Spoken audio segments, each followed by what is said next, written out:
The years of my imprisonment, of course, were very unusual circumstances. I mean, first of all, I was kept blindfolded for the whole of the time, virtually. When anyone came into the room, I was not allowed to see anybody, so I had to put a blindfold on. For the first 12 months, I wore that day and night. And then after that, I was allowed to take it off when I was by myself. But when anyone came to the door, I had to put it back on again. And sometimes, if you've got a mischievous guard on duty, sometimes you do get mischievous guards, you know, occasionally. And they rattle on the door. Prison officers mischievous? Well, maybe occasionally they try a few tricks, and they try and catch you. And if they caught you, I'm afraid you'd be in for trouble. So I used to wear it around the top of my head like a bandolero. And then when I heard someone outside, pull it down quickly. However, that was that. For the first 12 months, then also, I happened to be in chains. I was chained by the hands, chained by the feet, and kept locked to a staple in the wall. So I was unlocked for 5 minutes a day so I could go to the toilet. I got one visit to the toilet, and there was for the rest of the time, there was just a bottle to pee in, and that was it.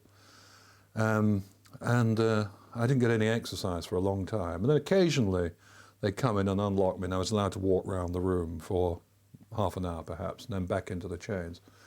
And then the other thing, there was no natural light, because sometimes I was beneath ground in special prisons that had been dug out, you know, economy measures. They're trying to get too many hostages into prison, so they dig out underground.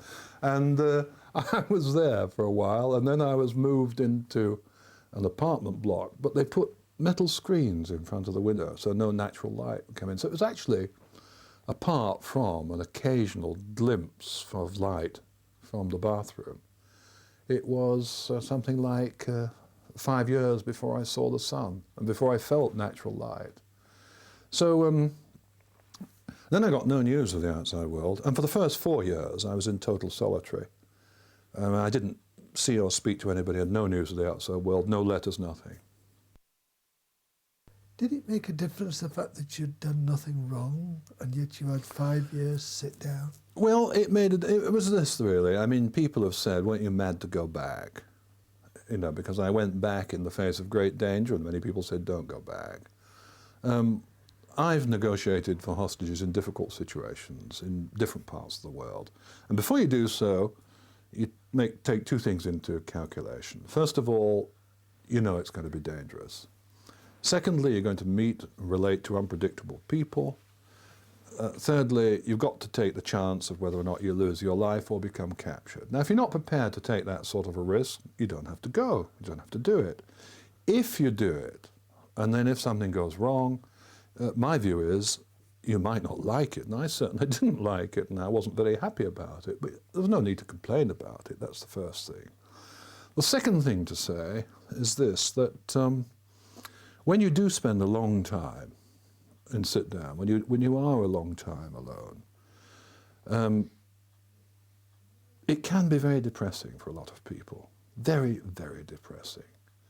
Particularly if you have had a background where perhaps you haven't had a chance to do a lot of thinking. Then suddenly you can be haunted by memories, and you can be haunted by the past, and you can become incredibly depressed. And I said to myself, when I went in, I said 3 things, and they sound a bit pompous now, but I said these things deliberately. I said, no regrets, no self-pity, no over-sentimentality. No regrets? No regrets. I didn't regret doing what I believed in that situation to be right, because I knew that what I was doing was fundamentally morally right. Now, I'm not claiming, Peter, for one moment that I've always done that in life. I mean, I'm a normal human being, made my fair share of mistakes. Of course I have. But I knew in this instance I'd done the morally right thing. So, okay, I'm not going to regret that. I may not like it, didn't like the captivity, but no need to regret it. The second thing, no self-pity. If you're guilty or not, self-pity will kill you. Self-pity is just a killer. And you can't afford to go into self-pity. You may not like your circumstances, you may think you've been a damn fool, but self-pity will kill. You've got to throw it out the door as soon as it comes in. And next, and thirdly and finally, no over-sentimentality. Now by that I mean, there'd be a temptation for me to look back and say, oh gosh, if only I'd spent more time with the family, been a better husband, better father, spent more time with the children, done this, that and the other, if only. And that is being, frankly, over-sentimental. Yeah, okay, if you'd have done that, it might have turned out differently. But you can't go back. You can't live life again. What has been is with you. You are that. You have a chance to take it on, you have a chance to change it, but that's it. And so I wouldn't allow myself that over-sentimentality. Now, it was tough. I mean, my wife had no news of me that I was alive for 4 years. I mean, she saw headlines in the paper. I learned this afterwards when I came out. Terry Waite dead.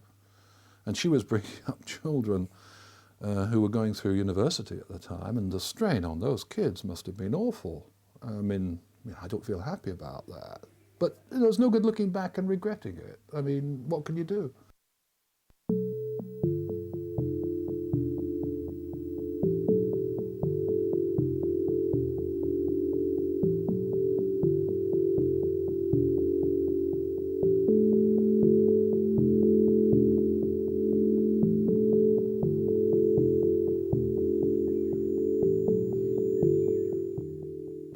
One of the things, you see, one has to realise, I think, is this, that regrettably, unfortunately, this is not a fair world.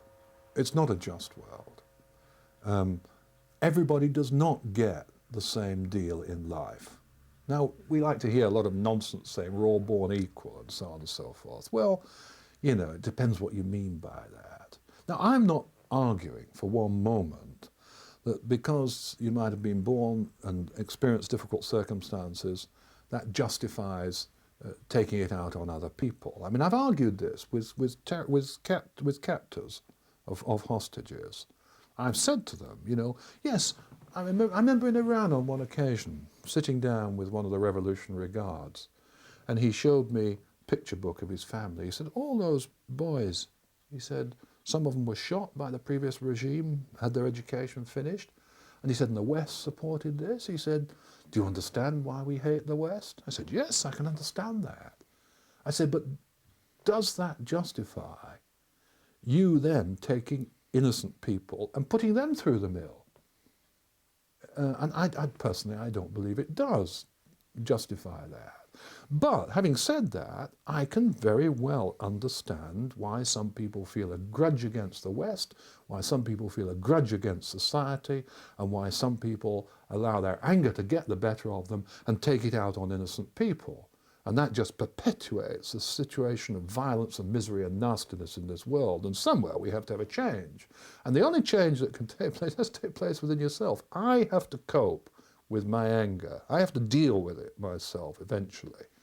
And I might be fortunate to have someone to help me and support me. But in the end of the day, it's like giving up smoking. At the end of the day, you're the one who has to do it. Nobody else will do it for you.